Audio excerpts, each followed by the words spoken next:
আসসালামু আলাইকুম ওয়া রাহমাতুল্লাহি ওয়া বারাকাতুহু। সম্মানিত ভাই ও বন্ধুরা, আজকের এই ভিডিওতে আলোচনা করব কুরবানির চামড়া সম্পর্কিত সকল মাসআলা আলোচনা বুঝতে ধৈর্য ধরে সাথেই থাকবেন। আমাদের ছোট্ট ইউটিউব চ্যানেলটি সাবস্ক্রাইব করতে ভুলবেন না।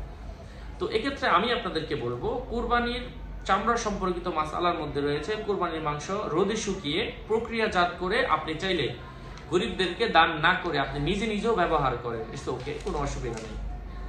তবে যদি বিক্রি করে ফেলেন, এটা অবশ্যই গরিবদের মধ্যে এই টাকাটা দান করে দিতে হবে। কুরবানির চামড়ার টাকা মসজিদে দেওয়া যাবে না, এটার হকদার হচ্ছে গরিব মিসকিন এতিম অসহায় এতিমখানা, তাদেরকে দান করবে। কুরবানির চামড়া খয়রাত করা যায়, তবে বিক্রি করলে সেটা অবশ্যই নিজে ব্যবহার করা, নিজে চাইলে নিজে শুকিয়ে ব্যবহার করবেন, ব্যবহারের জন্য করা যাবে, তবে বিক্রি করলে সেই টাকাটা দান করে দিতে হবে। কুরবানির চামড়ার টাকা মসজিদ বা মাদ্রাসা বানানোর কাজে দেওয়া যাবে না, বেতন বাবদ বা পারিশ্রমিক বাবদ দেওয়া যাবে না, এটা গরিব মিসকিনের হক, যেটা আমি আগেই বলেছি।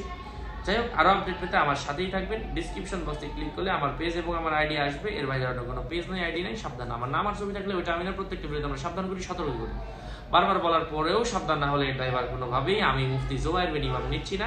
ডিসক্রিপশন বক্সে ক্লিক করলে আমার পেজ এবং আমার আইডি আসবে। আমার কোনো ইমো নাই, হোয়াটসঅ্যাপ নাই, ফেসবুকে আর কি বলে ফেসবুকে আর হচ্ছে ইউটিউবে বিভিন্ন জায়গায় আমার নামে হাজারো পেজ, হাজারো এয়ারটেল খুলে ভরে ফেলছে, সাবধান। আমার নাম আর ছবি থাকলে ওইটা আমি না, আমি বারবার যাচাইয়ের জন্য ডিসক্রিপশন বক্সে লিঙ্ক দিয়ে দিচ্ছি, আমার লিঙ্কে ক্লিক করলে আমার পেজ পাবেন। আসসালামু আলাইকুম ওয়া রাহমাতুল্লাহি ওয়া বারাকাতুহু।